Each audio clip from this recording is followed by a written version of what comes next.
All rise. The Honorable Judge Ramraj will preside this libel suit. I declare the court open. The defense has the floor. Thank you, Your Honor. Ladies and gentlemen of the jury, how would you feel if everybody, and I mean everybody, everywhere in the whole wide world, if everybody was spreading all kinds of rumors and fake news about you, and you couldn't do nothing about it? Even though you know it's all nonsense. Because it is so deeply rooted in the people's feeble minds that even if you could, they wouldn't believe you. They wouldn't listen to you. In fact, they would probably throw stones at you. It's crazy, isn't it? Well, ladies and gentlemen of the jury, that's exactly what's happening to my client and why we are here today. 3 letters. Ladies and gentlemen of the jury, just 3 tiny letters that have created so much conflicts, killings, fanaticism, intolerance, and slaughters for thousands of years. At the start of it all, imagine our far and dear ancestors looking up at the sky, the stars, the wonders of nature, etc., and naturally assuming that there had to be some kind of superior being that would have created this extraordinary decor. And from that, 3 miserable misunderstandings. First misunderstanding is limitation. In our world of linear time and limited thinking, it's just inconceivable for people to even accept the idea that something might not to be created. It's not in their logic. It's not in their way in functioning. It's like the good old riddle of the egg and the hen. Who's first, right? Second one, and it's a big one. From the dawn of humanity, a major part of the metaphysical realm has been erased. Let's call it the great theater play. Just erased from the people's minds, awareness, understanding, system, speeches, and theories. Just disappeared. And third, my client, ladies and gentlemen, is not a concept. And he's definitely not an old man with a long white beard up here in the sky. He's above all and foremost an experience. And that's what we will prove to you today.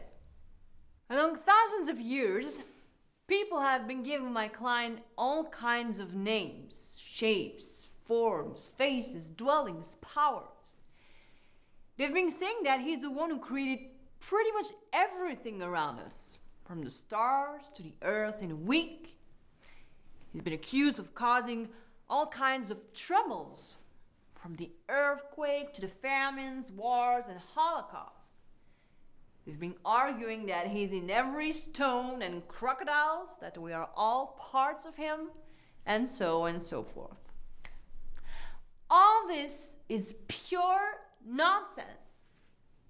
Mind you, it's not just on Facebook, Twitter, and all your so-called social networks, which are not so social, by the way. No, the fake news and defamation business has been going on for ages, ever since the Greeks started to dwell on philosophical matters just because they felt something or someone was missing up there to give a meaning to all that.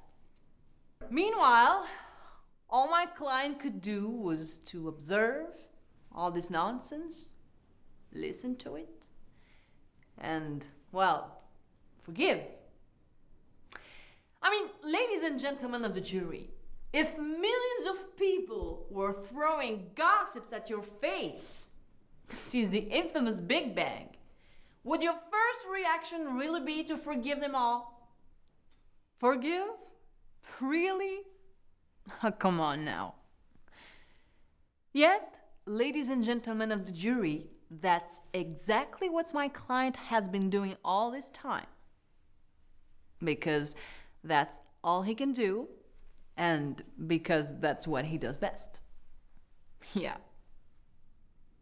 By the way, I talk about my client saying he, but I might as well say she, like in H. Rider Haggard's or Pierre Benoit's, or even it, for that matter. No gender. Very fashionable these days, they tell me. As far as we poor humans can remember, from the 4th century BC onward, all kinds of religions and philosophical ideas have splattered elevated concept and awaked many mystic callings, giving mankind new hopes and new life principles, but also many dogmas. Yet, however pure or elevated all that may have been, as soon as they refer to God, they have all adopted one form or another of the concept of omnipresence. It's almost time for lunch and the court would like to move on, if you don't mind. Let's remember Epicure's famous riddle. Either God wishes to get rid of evil, but he cannot, therefore he's powerless, which cannot be applied to God, or he can, but doesn't want to, then God is not benevolent, which is irrelevant to God. Or he can and wants to, but then where does the evil of the world comes from? And why doesn't God get rid of it? Or he cannot and doesn't want to, but then why can't God? Indeed, all this nonsense is just a big fake news scenario, an accumulation of misunderstandings with serious collateral damage. Let's put it straight, ladies and gentlemen of the jury. My client is pure energy, and as such, doesn't interfere on the physical world. Matter is not within his realm of practice. His field of action is purely spiritual. Most of the time, he observes. He doesn't judge, he doesn't punish, he doesn't complain either. Even though our behavior as human beings would give him reasons to do it. His infinite compassion comes from his unlimited vision about his role, the world, humanity, us. The most authentically conscious soul reminds the most unconscious ones about their importance and self-respect. Actually, his role is pretty simple. He's the only spiritual energy who's never identified to what he's not. Thus, he remains always conscious about everything. His consciousness is unlimited. Gosh, it must be exhausting. But the world needs a soul like this.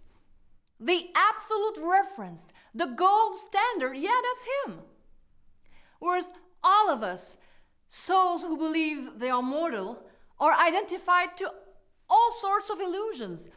The age, the size, the color of the body, the car we drive, the social position, the soccer team we support, and so on and so forth. God comes to wake us up from that long sleep of ignorance. He tells us the story of who we really are. He shows us the mirror of our perfect original image. All the rest is only the result of what we have done, said, or even thought. Please approach the bench. I seem to have been observing a few jurors nodding off. Would the defense agree to postpone its arguments until after lunch? Not at all, Your Honor. You're right. Court is adjourned. Session will resume at 2 p.m. But ladies and gentlemen of the jury, let it be very clear, there is no creator of this huge machinery. There is indeed a deus ex machina at the end of the play, but he has been confused with the machine itself. Confused as the creator of the machine. As the one who orders and decides everything in our life, in the world, urbi et orbi. Yet, because we cannot grasp the concept of eternity, we humans had to find a creator. But the play is eternal. Nobody wrote it, and nobody rules over it. Even God has to play his part in the play. The play is the key. Call it the great theater play, or as Spinoza refers to it, the universal spiritual laws, whatever. No one created it, but what's even more amazing is that even though it's fixed, yet everyone is free to create one's own fate in it. This great theater play is perfect. Its machinery is so incredibly accurate that everything that happens to you or me is the best thing that can happen to us for our personal development. It may not seem so when you're having a tough time, but in hindsight, the worst often turns out to be the best, doesn't it? I mean, when you look back 5, 10, or 20 years later, what do you see? Everyone has to play his part in a great theater play. Not wanting to play in it is already a part. The play is the sum of all individual karmas, and we all play opposite each other. All parts are connected. Karma means that I've done, said, or even thought something that had an impact around me. It also had an impact inside me on one of my unconscious inner imprints. Later on, in a same or different context, life will put in front of me a situation that will trigger this inner imprint. Then, the response to the situation will decide of my destiny. Either I get affected or I remain a detached observer of the scene. My point is, ladies and gentlemen of the jury, God has nothing to do with all of this. Karma is a universal law in this eternal play. God didn't write the play, nobody wrote it. God is more like the director of the play, if you will. He didn't write it, but he's the only one who knows its very details from beginning to end, including each one's part. I don't know what will be my next line, nor do I know how my character will behave in front of the upcoming situation in the next scene. The extraordinary thing about this eternal play is that destiny is already written, but everyone is free to play it against them, or not. It means that determinism and free will go together hand in hand. No fatalism and no random chance. The mistake was to confuse God and the great theater play. On one hand, godly punishment, Damocles sword over my head, the eye in the grave, and on the other, the creepy belief that I'm just a pawn on a big chessboard and that I have no other choice but to suffer. Devotee or slave, zealot or pusillanimous, disciple or subservient. But no, this whole thing about karma that everyone makes a big deal of is just the meeting between an outside situation and my inner, mostly unconscious imprints. I cannot change the event, just as I cannot change the world, but I can use this occurrence to realize that there might be something for me to understand and to change inside. Only one thing to do for each of us: to remain conscious in the midst of an unconscious world. Not disconnected, but fully aware of who we are and what we can offer to the world. It's a matter of just a subtle connection. As a play director, God does not come up on the stage. He observes his actors, guides them sometimes, and lets them play their part as they wish, as they understand it. He cannot change a second of the great play, and he cannot interfere on the soul's personal karma. He just suggests that instead of wasting our thought power, we concentrate on him. And in order to be able to concentrate on God, we first have to know him, who he really is, what he does, and what he doesn't do. That's why I'm here today. This challenge of getting rid of the superstitions, misconceptions, dogmas, and popular beliefs. That's exactly what the skeptics started to do in Greece and in India as early as the 5th century BC. So nothing new under the sun. As in Plato's wonderful myth of the cave, the philosopher or the sage shows the way to souls who are lost in all kinds of illusions. The sage first realizes that what he sees as the bottom of the cave is sheer nonsense. Then he decides to explore other parts of the cave. Eventually, he realizes that he has to get out of the cave in order to contemplate true values and the wonderful world of ideas. Everything starts with inner beauty. The soul can only see the beauty if he or she herself becomes beautiful. If you picture yourself as a physical being with all sorts of flaws, bonds, attachments, desires, you will picture God as a grumpy old man living up above the sky. But if, on the other hand, you picture yourself as pure energy, a sparkle of light, so to speak, you will picture God as a being of light.